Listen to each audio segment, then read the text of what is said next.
Irmãos, vamos dar início então à nossa aula de hoje, da nossa EBD, fazendo uma oração. Senhor, nós somos gratos, Senhor, por mais uma manhã, mais um dia de vida que o Senhor nos concede por Tua graça, e estamos mergulhados nas Tuas misericórdias, Senhor, e isso é bom.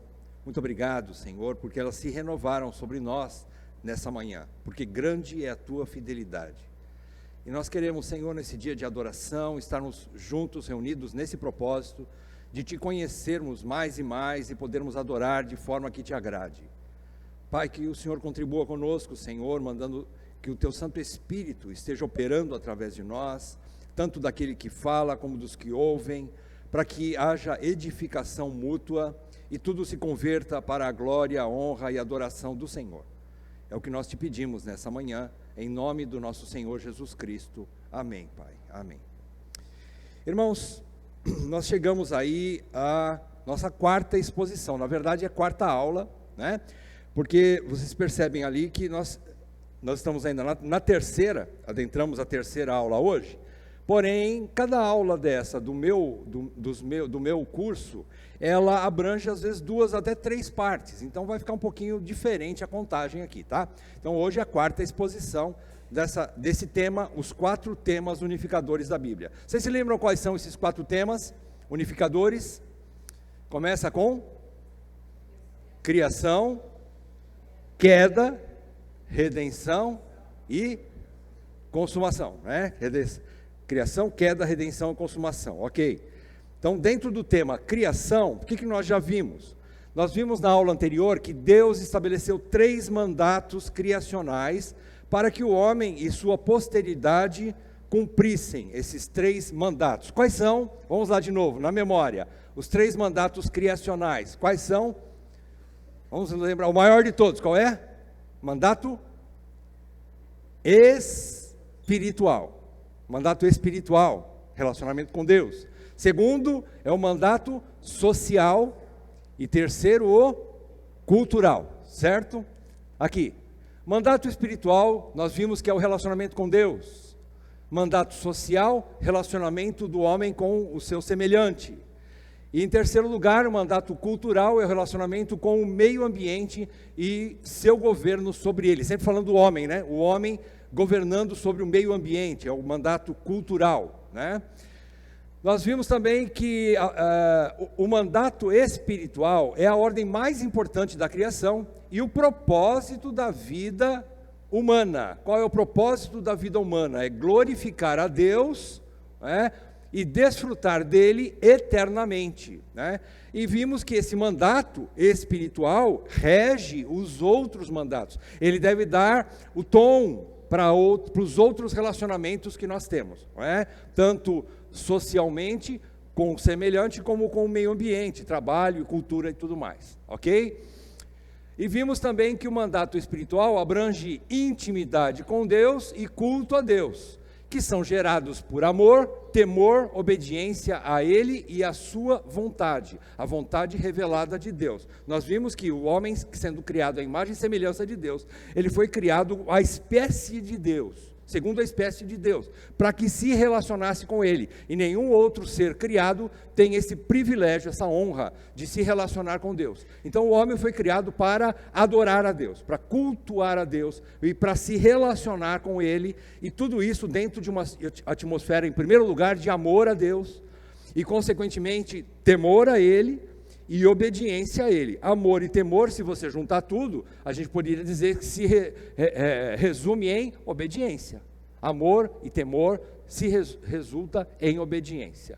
Hoje, nós vamos ver os outros 2 mandatos, social e cultural. Na verdade, nós vamos ver só um hoje, só o social, tá bom? Vamos trabalhar somente o mandato social. O mandato social, então, é a ordem divina para a humanidade viver em sociedade. O próprio nome já diz, sociedade. O homem em relacionamento harmônico com seu próximo, ou seja, com alguém que lhes fosse idôneo, tá?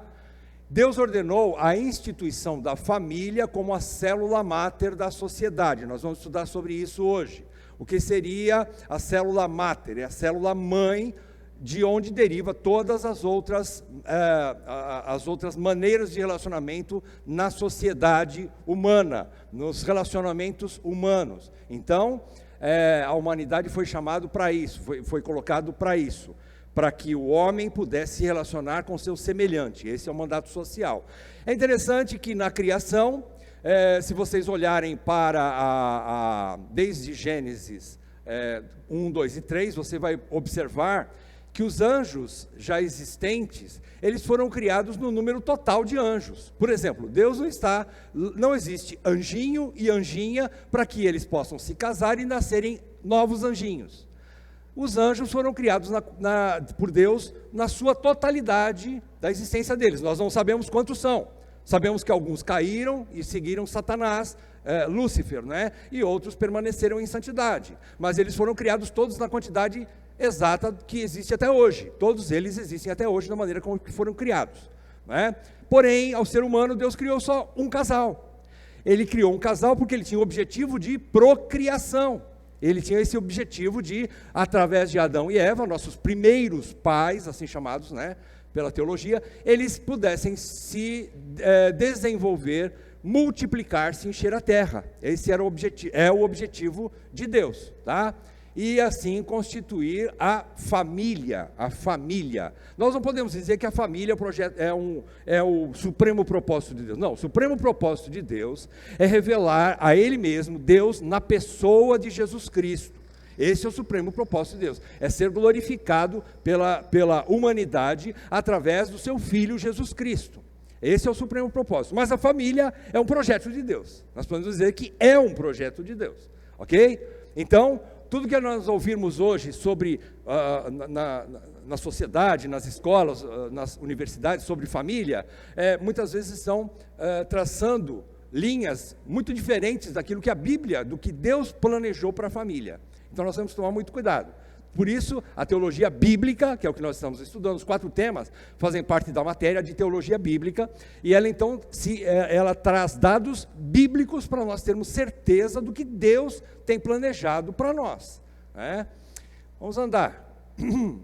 Vamos abrir então Gênesis 1, primeiro texto aí, Gênesis 1, versículos 27 e 28, se você quiser ler na sua Bíblia, acompanhe comigo a leitura, e está projetado aqui também. Gênesis 1, versículo 27 e versículo 28. Criou Deus, pois, o homem à sua imagem. A imagem de Deus o criou. Homem e mulher os criou. E Deus os abençoou e lhes disse: sede fecundos, multiplicai-vos, enchei a terra e dominai-a. Então esse aqui, primeiro texto de hoje, que nós vamos meditar sobre ele. Deus criou já 2 gêneros. Ele criou o homem para se relacionar com ele. Esse primeiro homem aqui é a raça humana. A gente poderia traduzir da seguinte forma: Deus criou, pois, a raça humana, a sua imagem. A imagem de Deus o criou. O homem aqui é Adão mesmo. Só que esse homem representa toda a raça humana. Então Deus criou toda a raça humana através de Adão, semelhante a Adão, não é?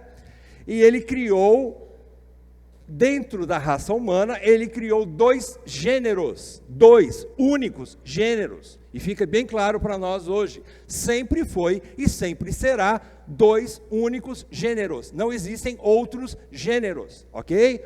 Então, Deus criou homem e mulher, os criou. E assim, ele planejou a família, que era o projeto de Deus, é que homem e mulher, Adão e Eva, se unissem e tivessem filhos, se multiplicassem. Eles são fecundos. Fecundidade fala de capacidade de procriar. São fecundos.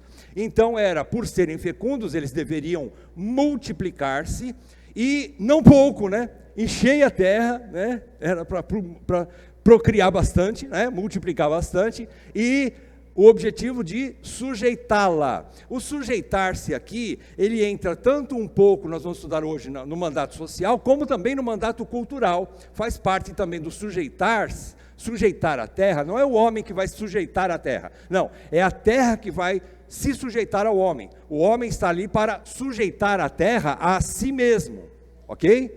Essa é a ordem de Deus. Gênesis 2:18. Disse mais o Senhor Deus: não é bom que o homem esteja só. Far-lhe-ei uma auxiliadora que lhe seja idônea. Deus tinha por plano, não é que ele, tipo assim, depois que terminou a criação, fez o homem, colocou o homem no jardim, o homem deu nome aos animais, dentre os animais, no capítulo 2 diz que ele não achou alguém que fosse compatível com ele, idôneo, então o homem ficou triste e Deus falou: esqueci de fazer uma mulher. Não é isso.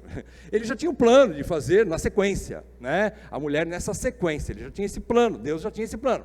Então, Deus diz que não é bom que o homem esteja só. Quando Moisés escreve isso, ele quer dizer, o homem não pode viver sozinho. Ele foi criado como nós no plural, nós quem? Quando Deus fala, façamos o homem à nossa, quer dizer que Deus, apesar de ser um Deus, ele é composto de 3 pessoas que se relacionam. Deus é um ser relacional, e por ser o homem criado à imagem de Deus, o homem também é um ser relacional. Ele não é um ser gregário, um ser que vive sozinho, isolado, autônomo. Não, o homem foi criado também, conforme a imagem de Deus, para se relacionar, para ter relacionamentos. Então não é bom que o homem esteja só. Às vezes as pessoas pensam assim, tá vendo?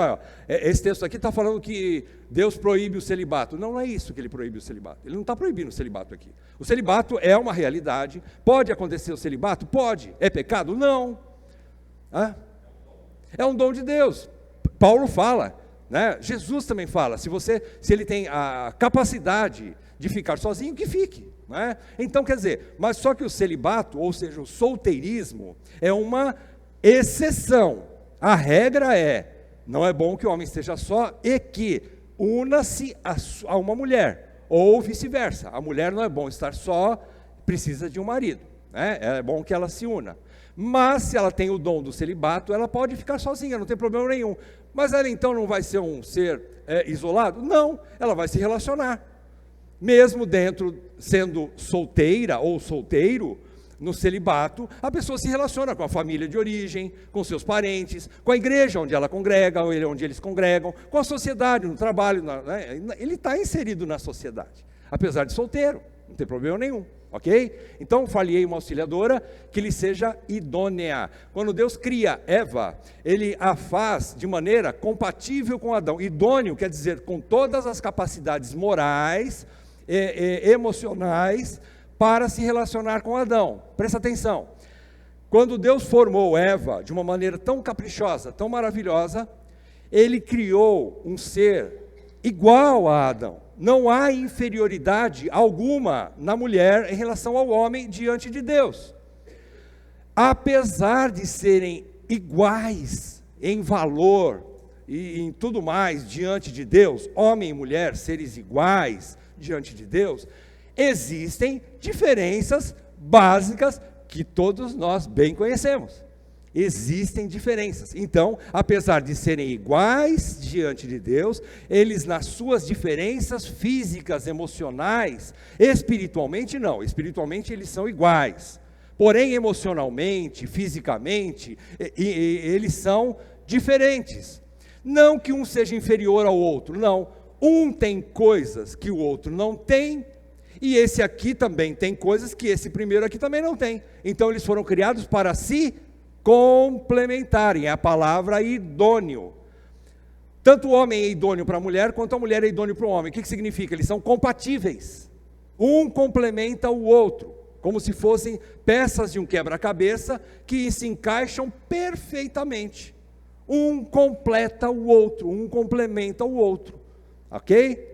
Outro texto, Gênesis 2:24. Por isso deixa o homem pai e mãe e se une à sua mulher, tornando-se os dois uma só carne. Mas Moisés, naquela época ainda não tinha essa questão de pai e mãe, sogro e sogra, né? Mas Moisés escreveu no tempo dele, já mostrando lá na origem, quando Deus manda que ele escreva Gênesis, ele já está dando a ideia, Moisés está dando a ideia, né, que o homem precisa cortar os relacionamentos que sejam quando ele se casa, ele precisa se declarar a sua independência do lar de origem, dos seus pais. O que é que significa isso?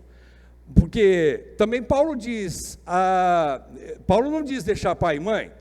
Os 10 mandamentos mandam honrar pai e mãe. As duas coisas são compatíveis. Você não precisa ficar dependente do pai após casado para honrar pai e mãe. Você pode fazer as duas coisas. Mas agora, uma vez casado, a prioridade do marido e da esposa é a sua nova família. A prioridade do homem agora é a esposa, não é mais papai e mamãe. A prioridade da esposa não é mais pai e mãe, é o marido dela. Então, agora, nesse novo relacionamento, a prioridade é fazer o meu marido feliz, fazer a minha esposa feliz. Se eu puder, na sequência, ajudar meu pai e minha mãe, muito bem, deve fazer isso, faça isso. Mas não comprometa o seu casamento por causa de pai e mãe. Isso não pode ser feito. Nós temos uma ordem daqui para frente. Honrar o meu casamento antes do pai e a mãe.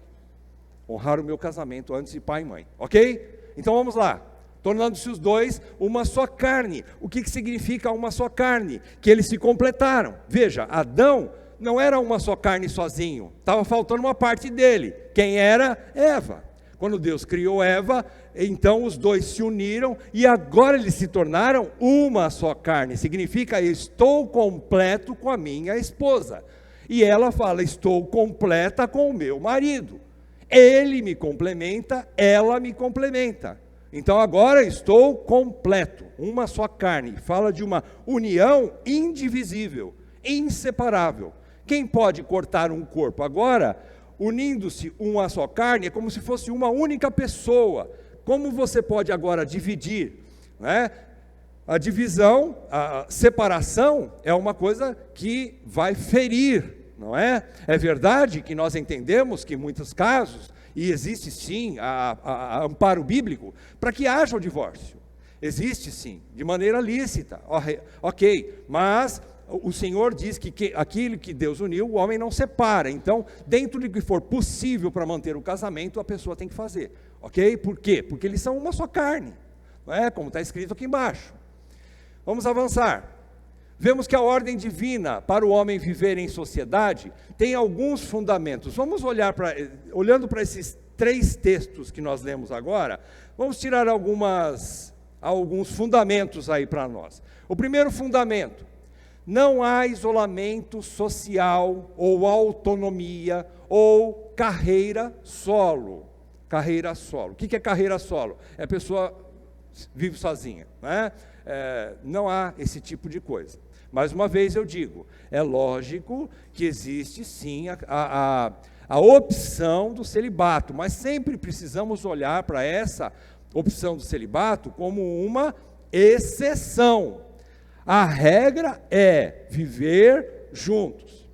Por quê? Porque Deus quer encher a terra com pessoas que reflitam a sua imagem e semelhança. Por isso, quando o homem se casa com uma mulher, estão saudáveis, está tudo certo na sua vida, o correto é que eles tenham filhos, é que eles procriem, a não ser, é lógico, se houver alguma dificuldade física ou de saúde, né, que aí impossibilite esse tipo de coisa. Mas a ordem é, tenha filhos. E o homem não vive mais de forma autônoma, né? Há igualdade, homem e mulher, como eu já disse, diante de Deus. E há mutualidade, que é a palavra comunhão. No Novo Testamento a gente encontra o koinonia, né? A palavra no grego, koinonia, comunhão. O que é essa mutualidade, avançando para a área de comunhão? Não somente homem e mulher têm diferenças físicas para que eles se satisfaçam fisicamente. Não somente isso. A comunhão fala de algo mais de amizade e de complementaridade na área emocional, na área da alma. Por exemplo, a gente pode dizer assim, que a área emocional da mulher é totalmente diferente da área emocional do homem. Vocês já perceberam isso? Existe né, diferenças óbvias, não só fisicamente, mas também emocionalmente. Tá? Então, a parte emocional da mulher complementa aquilo que o homem tem pouco. Às vezes até tem alguma sensibilidade, né? Mas a mulher foi colocada, a esposa foi colocada junto com o marido para completar aquilo que ele não tem em maior grau. Ela tem em maior grau essa sensibilidade. Sabe, como dizem alguns aí, é lógico que não existe isso, né? Mas existe um ditado que diz que a mulher tem o sexto sentido, né? Ela percebe coisas que nós não percebemos. E é verdade. Se você é casado, você sabe o que eu estou falando. Né? Às vezes até para procurar uma par de meia na gaveta, você não acha nunca. E ela vai lá e está em cima da tua cara. Aí você fala, como é que é? Que bruxaria é essa? Aparece, fez aparecer, mágica, né? Você não acha, e ela acha. É assim. E o homem também tem coisas que a mulher, enquanto ela está se descabelando por causa de uma coisa que não está funcionando, o liquidificador, o homem vai lá e liga na tomada um fiozinho, está funcionando, e agora? E aí? Aí a mulher fica com a boca aberta, não vi aquilo. É lógico, homem, a frieza, a capacidade humana, do homem, emocional, de pensar logicamente, é um pouco diferente da mulher. Então eles se complementam, ok? Há essa complementaridade, é isso que eu disse aqui na sequência. Eles se complementam, ok?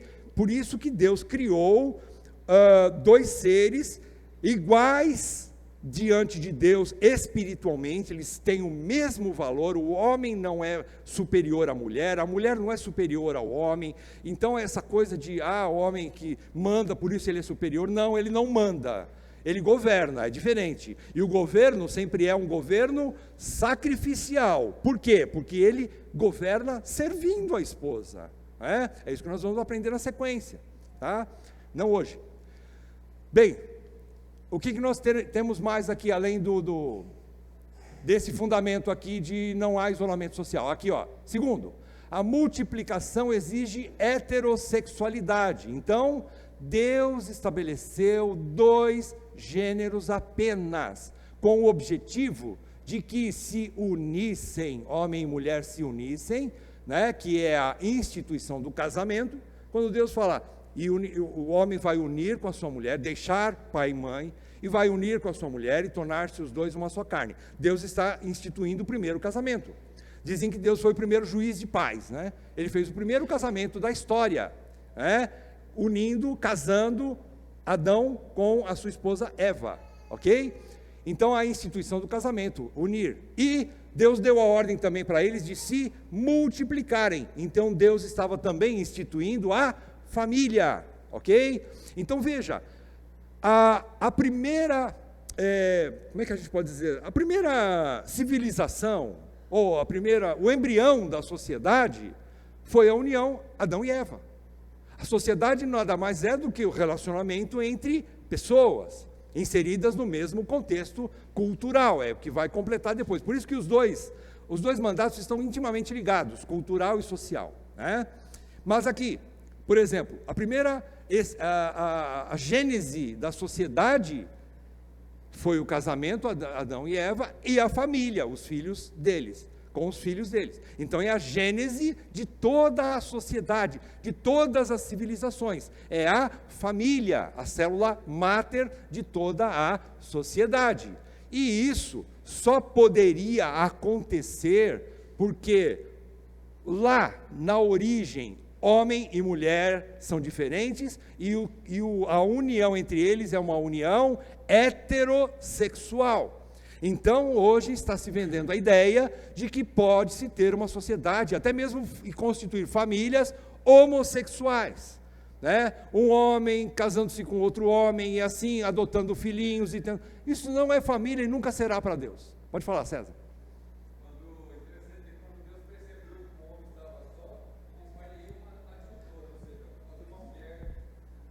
Sim.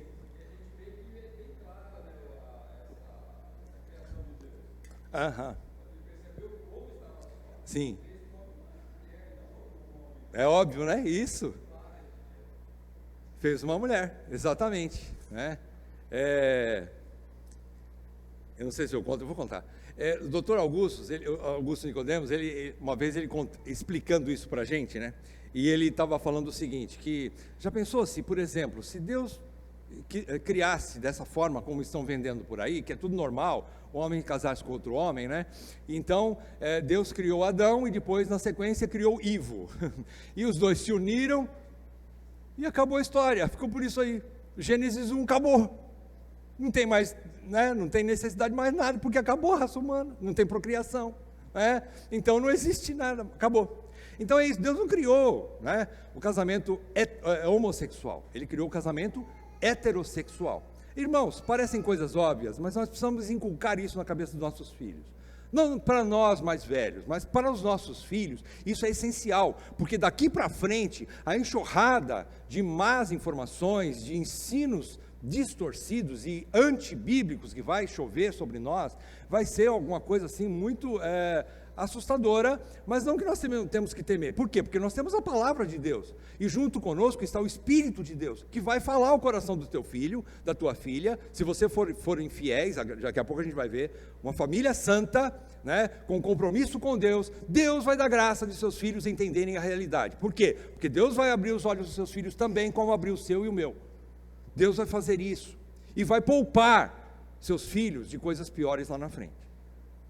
Cabe a nós agora sermos fiéis, cabe a nós agora a fidelidade aos princípios de Deus, e não deixar de falar essas verdades aos nossos filhos, né? Não deixar de ensiná-los e inculcar. O que é inculcar? Deuteronômio 6, falar de maneira enfática, repetida, até que isso entre para dentro da vida deles, né? Da cabecinha deles. Muito bem, o que mais? Terceiro fundamento, a estabilidade social depende da existência de domínio. Quando Deus fala lá em Gênesis 2, vou voltar um pouquinho aqui, Gênesis 2, ele diz,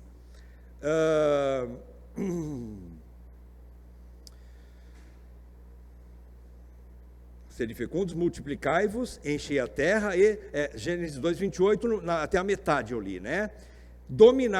Na segunda parte, dominai sobre os peixes do mar, e aí vai, né? Esse domínio é alguma coisa também referente, ou relacionado, ou tendo origem na própria Trindade. A questão de autoridade e submissão está intimamente ligada com a Trindade. As três pessoas da Trindade se relacionam em mútua em autoridade e submissão umas para com as outras, eles servem uns aos outros. É interessante isso, e isso é uma coisa que Deus passou para o homem, para que o homem também, a sua descendência também vivesse em um ambiente onde a autoridade e a submissão mantém a ordem da sociedade criada. Por que existe tanta coisa errada hoje? Algumas coisas estão sendo reprimidas porque ainda existe um pingo de autoridade, né, de governo, para manter alguma coisa em ordem, mas você está vendo que cada vez mais está indo para o fracasso, né? Como dizem, né, religião, política e economia estão falidos, né?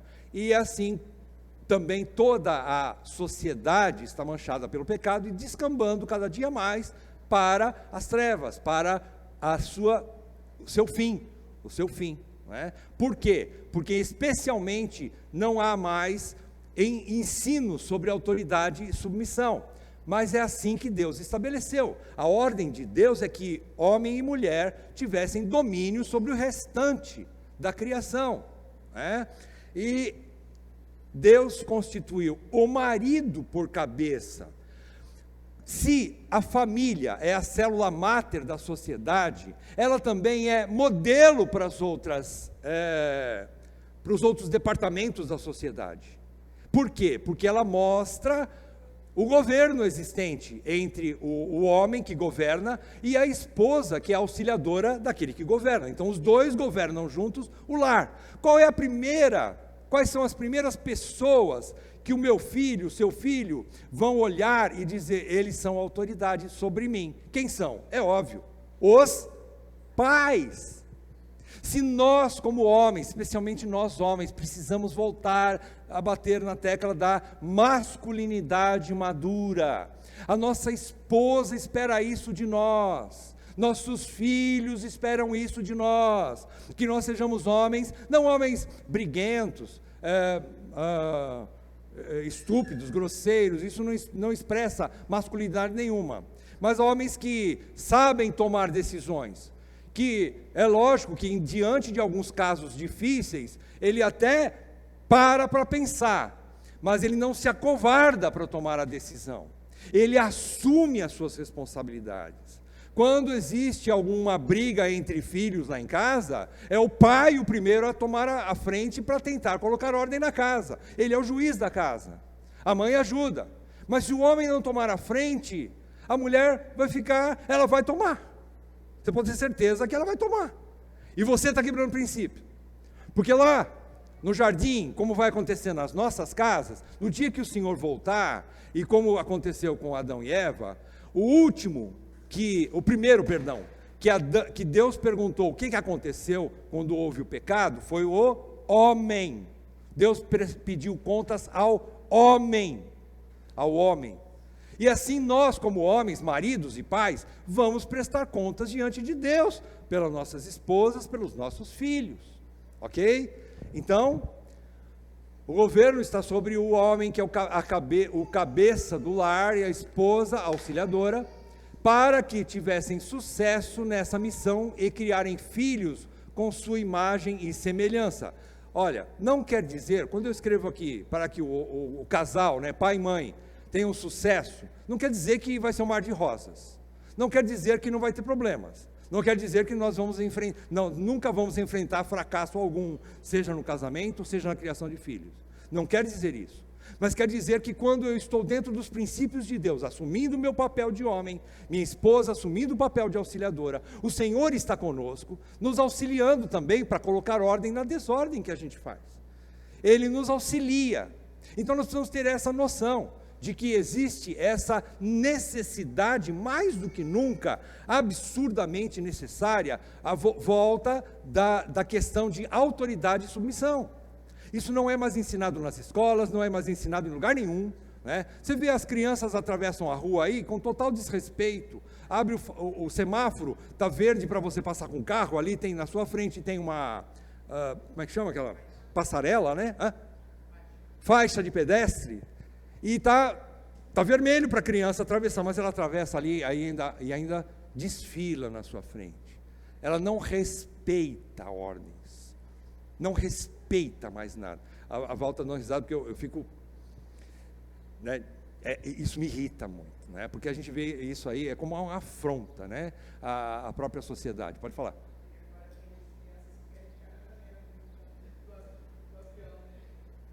As crianças querem ficar na janela do avião, né, e a pessoa que compra a poltrona é obrigada a dar, não, só porque a criança está fazendo biquinho, dá um tempo, né, a mamãe devia, por ordem da criança, não, né, criticar a mulher que está sentada no lugar dela, coitada.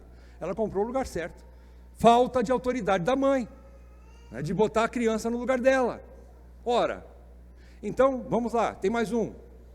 Porque criassem filhos à sua imagem e semelhança, ou seja, amanhã os meus filhos e os meus netos vão ter que refletir a mesma imagem que hoje eu tenho de Deus e até melhor, se Deus permitir. Eles precisam ser cristãos melhores do que eu. É o nosso objetivo. Criar filhos que sejam melhores do que nós. Eu não tenho diploma, não tenho uma formação acadêmica, mas não é isso que nós estamos falando aqui. Não é porque eu eu tinha um sonho de ser veterinário, não consegui, né? Aí fui vender, virei vendedor. Mas sustentei a família. Bom, mas a questão não é essa. A questão não é que, eu quero que meus filhos sejam melhores, eles têm que ter diploma, eles têm que ser médico, têm que ser advogado, têm que ser engenheiro, têm que ser dentista. Não, é bom, se for isso, ótimo, beleza. Mas se for só isso, nós falhamos como pais. Eles precisam ser cristãos, fortes na fé, porque lá na frente a coisa vai ficar pior. As tentações vão ser piores. E o mundo vai vir contra a igreja de uma maneira avassaladora. Nós precisamos criar os nossos filhos no temor do Senhor. E vai ser com a ajuda pai e mãe juntos. A mãe é o maior modelo de submissão da casa. Se a mãe não submete ao marido, o filho não aprende a submissão corretamente, porque a mãe é o modelo da igreja que está sujeita ao cabeça, que é Cristo. Se a mulher, como representante da igreja, símbolo da igreja, né, dentro do lar, ela não está se submetendo ao seu cabeça, que é o marido, como que o filho vai aprender a submissão? Olha só a questão como é grave, não é?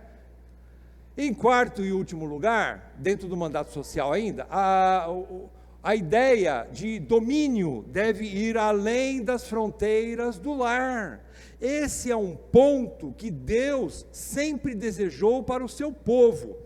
A ideia de que o homem é a imagem e semelhança de Deus para governar o mundo, ela tem que ser expressada agora, primeiramente dentro do lar, e também contagiando aquelas pessoas com quem nós nos relacionamos.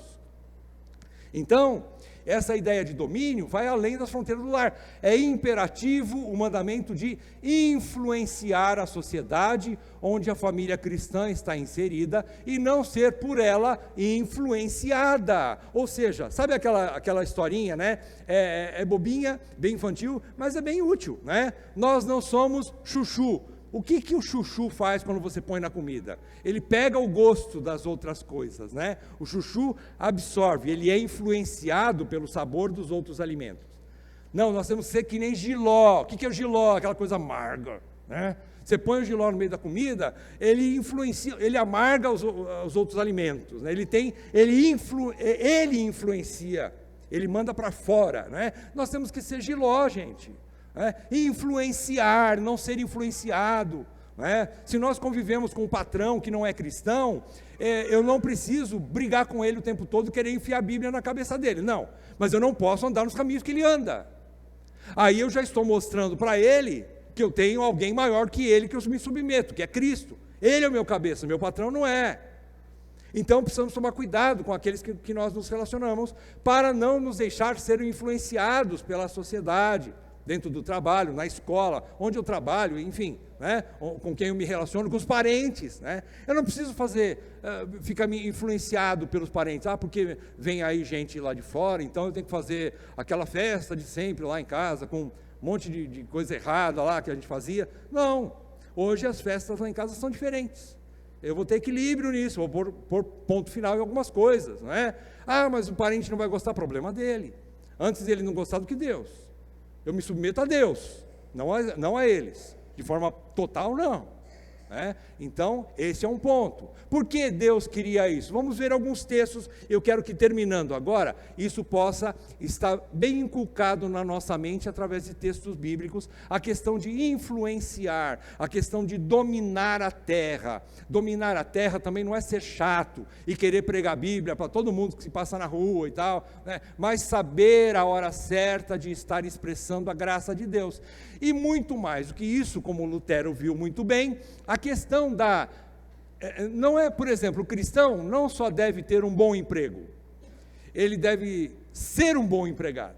Por exemplo, Martinho Lutero tinha essa mentalidade, por assim dizer, né? Por exemplo, você tem um bom emprego, mas como você se comporta lá dentro? O que você faz lá dentro? As pessoas sabem que você, através do seu comportamento, sem falar muita coisa, através das suas decisões, da sua moral, da sua idoneidade como funcionário, a pessoa sabe que você é cristão, através das decisões que você toma ou deixa de tomar, né? A maneira com que você se comporta na sociedade, né?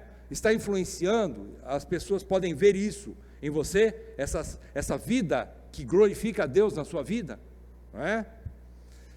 Então vamos lá, o primeiro texto aí, Deuteronômio 28:13. Esse texto aqui é bastante interessante, tem gente que interpreta tudo errado, mas vamos ver agora como é que funciona.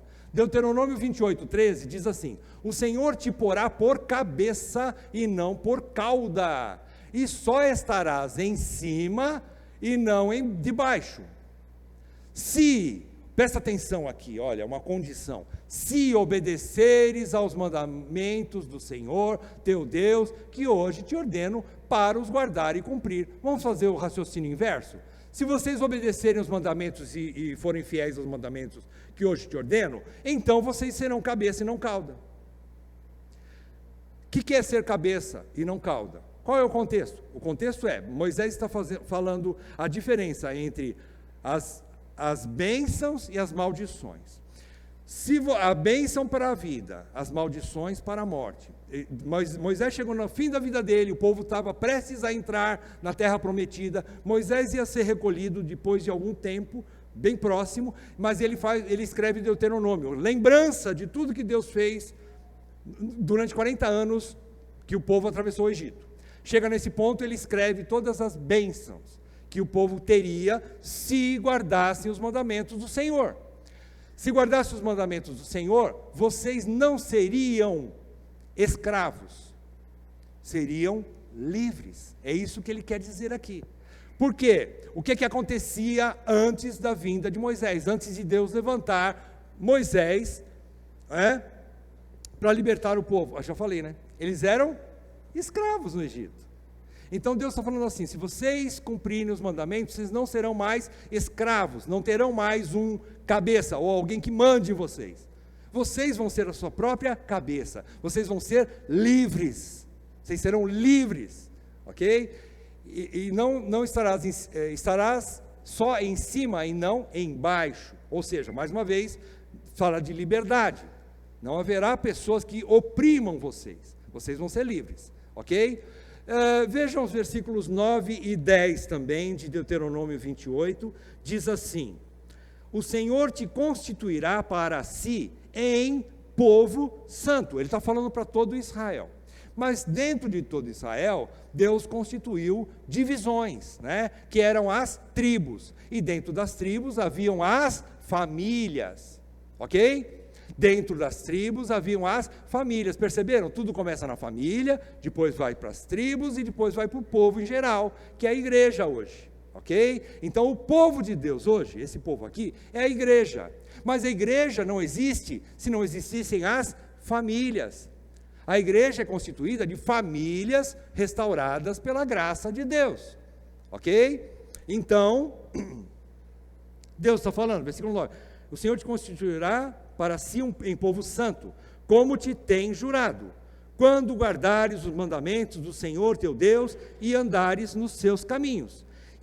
Presta atenção, versículo 10, e todos os povos da terra verão que és chamado pelo nome do Senhor e terão medo de ti. Aqui Deus está dizendo o seguinte, se vocês cumprirem os meus mandamentos, eu vou abençoar vocês, e os povos da terra vão ver que vocês são um povo especial, vocês são um povo diferente, eles vão respeitar vocês. Isso é influência, e não ser influenciado, é domínio. A ideia que Deus deu, o que Deus está passando para o povo é o seguinte, se vocês se manterem fiéis a mim, vocês não se juntarem a outros deuses, eu continuarei abençoando vocês, num tanto que quando os povos olharem para suas famílias, para vocês como povo eleito de Deus, eles vão temer vocês, eles vão olhar para vocês e vão falar, essa família aí é diferente, essa família tem algo muito especial e muito grande, que nós não estamos ainda discernindo o que é, mas é uma família especial, muito abençoada. É assim que Deus quer que as pessoas olhem para a minha família, para a sua família, e vejam algo diferente. O temor aqui é o respeito. Não é que o pessoal vai sair correndo, não, eles vão ter algo especial, tão grande, que vai mexer com as pessoas de fora, com as pessoas que não são crentes. É essa a ideia, ok? Outro texto, Isaías 61:9, o que é que diz?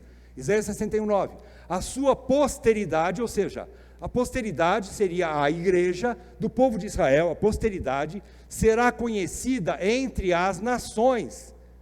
Olha que interessante, o povo de Israel será conhecido entre as nações, ou seja, eles vão chamar a atenção do resto das nações que existem na terra. Israel, o povo de Deus, a igreja, os seus descendentes também serão conhecidos, né, no meio dos povos, no meio dos povos. Não é que os povos iam dominar sobre eles e influenciá-los, não, eles é que vão influenciar os povos, não é? Todos quantos os virem, os reconhecerão como família bendita do Senhor. Presta atenção, irmãos, nós precisamos ter uma vida de relacionamento, sempre voltando para o relacionamento espiritual, mandato espiritual, um relacionamento forte com o Senhor, para que nós sejamos homens fortes, mulheres fortes, uma fé robusta no Senhor, e isso vai influenciar as pessoas, e não trazer influência de fora para dentro de casa. É isso que o Senhor está falando aqui também em Isaías, uma profecia falando da posteridade de Israel, que seria a igreja. Né? E agora veja Efésios, nós estamos estudando Efésios. Efésios 1, 22, 23. E pôs todas as coisas debaixo dos pés, e para ser o cabeça sobre todas as coisas, o deu à igreja. De quem que Paulo está falando aqui? Quem que é esse cabeça aqui? Cristo, certo? Cristo é o cabeça da igreja. E Deus, lá no Salmo, tem a referência, não me lembro agora, mas Deus fala que Ele porá todos os inimigos debaixo dos pés do seu Filho, de Cristo. Então, todas as coisas debaixo dos pés de Cristo, que é o cabeça da igreja, e deu o cabeça da igreja, deu Cristo. Deus deu Cristo para a igreja, a qual é o seu corpo, a plenitude daquele que a tudo enche em todas as coisas. O que Paulo está falando aqui? Está falando assim, Deus enviou Cristo, e Cristo salvou um povo eleito, um povo redimido, é um povo separado dentre os outros povos, os eleitos, é um povo contado que Cristo salvou. Esse povo é chamado igreja. Essa igreja tem um cabeça, é Cristo, o Deus encarnado, ressurreto, que governa a igreja. Só que Ele governa a igreja e através da igreja Ele influencia o mundo. Ele enche todas as coisas, no sentido que Ele enche, no sentido de derramar dons, e Ele também complementa esses dons com a influência, Ele usa os dons, para edificar a igreja e para influenciar os povos, as outras nações. É isso que Deus faz. Oi, pode falar. 8:6.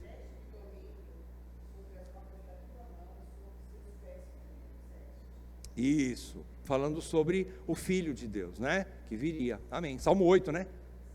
Salmo 8. Então, gente, encerrando, a gente precisa ter sempre essa noção de que a gente tem um relacionamento com Deus acima de tudo. Consequentemente, a gente vai ter um relacionamento saudável como família. Pode falar, Rá. 110.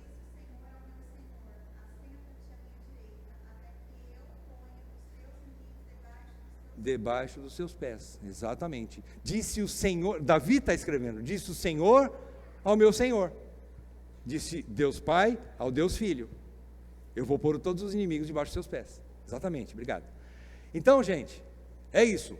Nós precisamos influenciar, ou seja, mas nunca, jamais nós vamos conseguir influenciar se nós não estivermos cheios de Deus, se nós não tivermos um relacionamento correto com Deus. Não adianta a vida meia boca com Deus, que não vai levar a nada, porque o mundo é muito mais forte do que a nossa meia boca. Resolver problemas de maneira superficial não vai resolver. Precisa de um relacionamento profundo, íntimo e um relacionamento saudável, por assim dizer, com Deus, para que a gente possa ter então uma família robusta e forte. Ok? E aqui, alguém mais vai comentar alguma coisa? Não, né? E aqui para fechar então, aquela velha e boa pirâmide, né? A pirâmide que a gente já conhece, né? Quem está lá em cima na pirâmide? O meu relacionamento com Deus, mais importante de todos, mandato espiritual, acima de tudo. Depois, na sequência, eu não posso inverter isso. Eu não posso colocar a família, ou a igreja, ou a sociedade, aqui em primeiro lugar e Deus aqui embaixo. Eu não posso fazer isso. Isso chama-se idolatria. Se eu colocar a minha família, minha esposa, meus filhos, né, ou seu marido, se você quer mulher, acima de Deus, é idolatria. Então não pode, nós não podemos inverter isso. E por último, então, é o que nós vamos trabalhar na próxima aula, se Deus permitir, o trabalho, né? Então essa é a ordem que nós precisamos guardar no nosso coração. É muito fácil guardar isso no coração, dessa forma do triângulo aí, né? Da pirâmide, né? Tá bom? É bem fácil, ok?